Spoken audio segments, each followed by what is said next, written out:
दिवस मना रहे हैं, लेकिन यह आजादी हमें उपहार में नहीं मिली है। इसके लिए एक लंबी यात्रा करनी पड़ी है, आजादी की यात्रा। इस यात्रा में हजारों लाखों लोगों ने अपनी जान की कुर्बानी दी। 1919 जलियांवाला बाग।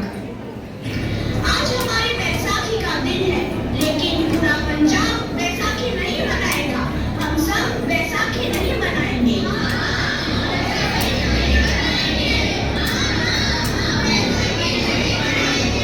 जब तक हम अंग्रेजों को भारत से बाहर नहीं निकाल देंगे, पूरा पंजाब बैसाखी नहीं मनाएगा। अच्छा, तो तुम सब हमारा विरोध करता है।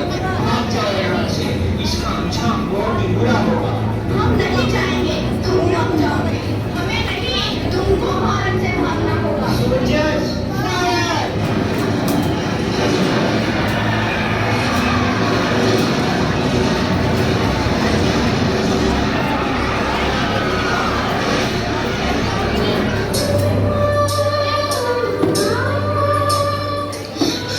ये जमीन हमारी, ये धरती हमारी, ये खेत हमारे, हमारी फसलें बर्बाद कर दी। इन अंग्रेजों ने एक ही झटके में इन सब फसलों को काट दिया। अंग्रेजों, तुम्हारे इस अत्याचार से हम डरेंगे नहीं। इस अत्याचार का बदला लेकर रहेंगे। हम आजादी लेकर रहेंगे। जलियांवाला बाग हर हिंदुस्तानी की आंख नम कर गया। इस कांड में कितने मासूमों की आहुति जल गई। इतनी हैवानियत से इंसानियत कत्ल कर दी। चीखें और सिसकियां इनकलाब का गूंज बनकर उभरी। लाला लाजपत राय, भगत सिंह, राजगुरु, सुखदेव सरीखे क्रांतिकारियों ने भारत की जमीन से विदेशी दरिंदों को निकाल फेंकने के मंसूबे मजबूत कर लिए। 8 अप्रैल 1929 लाला लाजपत राय के नेतृत्व में साइमन कमीशन के खिलाफ एक भारी जुलूस निकाला गया। साइमन कमीशन वापस जाओ, साइमन कमीशन वापस जाओ, साइमन कमीशन वापस जाओ, साइमन कमीशन वापस जाओ, साइमन कमीशन वापस जाओ, साइमन कमीशन दो है, साइमन कमीशन दो है, साइमन कमीशन दो है, साइमन कमीशन दो है। बेवकूफ इंडियंस, तुमको हमारी बात समझ में नहीं आती। Stop please. साइमन कमीशन नहीं मानता। I said stop this. लाला जी अब आगे बढ़ो, हम आपके साथ हैं। लाला जी संघर्ष करो, हम आपके साथ हैं। लाला जी संघर्ष करो, हम आपके साथ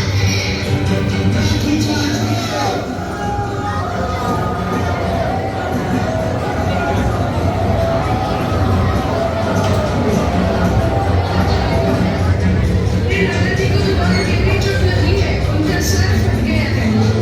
मेरे शरीर में लगी एक एक लाठी अंग्रेजी सरकार के कफन लकीर का काम करेगी। ये आजादी की लड़ाई रुकनी नहीं चाहिए। ये जिम्मेदारी मैं तुम सबको सौंप कर जा रहा हूँ। आओ, आओ। लाला लाजपत राय की दर्दनाक मौत के बाद भगत सिंह, सुखदेव, राजगुरु वतन के इन मतवालों के खून में ऐसा उबाल आया जिसका सामना करना अंग्रेजी सरकार के लिए मुश्किल हो गया। अंग्रेजों को करारा जवाब देने के लिए स्कॉट और सैंडर्स को मारने की रूपरेखा रची गई।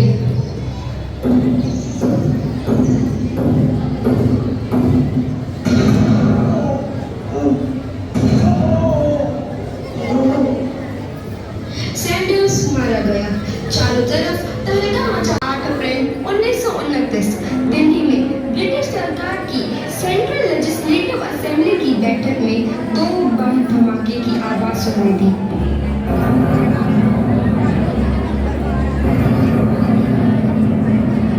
इन धमाकों ने अंग्रेजी हुकूमत को भगा कर रख दिया।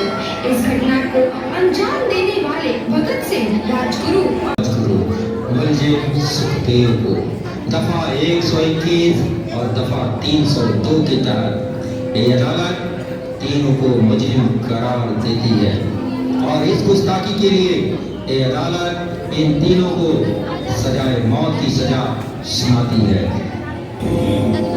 सरफरोशी की तमन्ना अब अब हमारे दिल में है। देखना है जोर कितना बाजुए कातिल में है।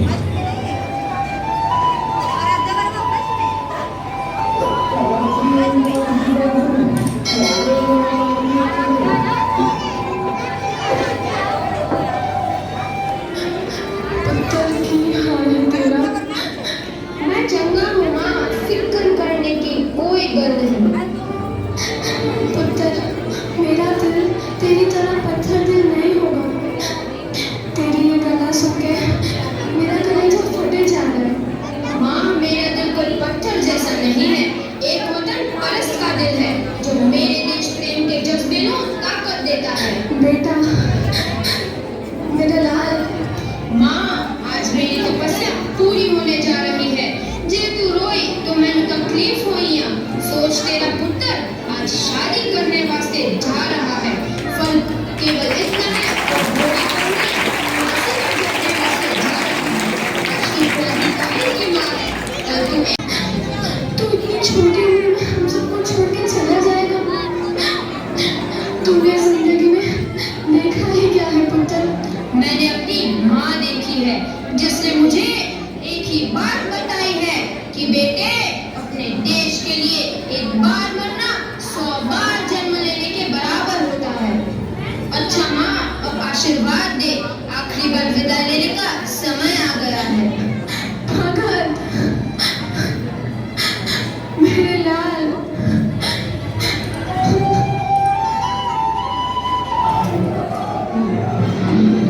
भगत सिंह, तुम्हारी को आखिरी ख्वाहिश हमारे हाथ खोल दिए जाए। हम तीनों दोस्त एक दूसरे से गले मिलना चाहते हैं। उनके हाथ खोल दिए जाए।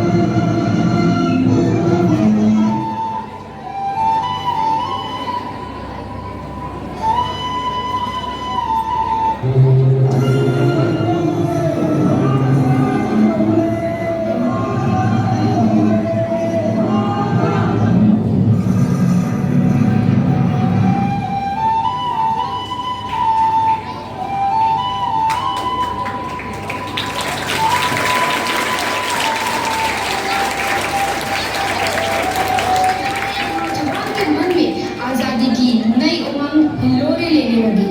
अंग्रेजों भारत छोड़ो का नारा जोर पकड़ रहा था। सबने एक आजाद भारत का सपना देखना आरंभ कर दिया था। हर कोई अपने अपने ढंग से इस महायज्ञ में अपनी आहुति दे रहा था। सुभाष चंद्र बोस, रानी लक्ष्मीबाई, तात्या टोपे और मंगल पांडे जैसे शहीदों की कुर्बानी निभाई गई। 15 अगस्त 1947 को भारत आजाद हुआ।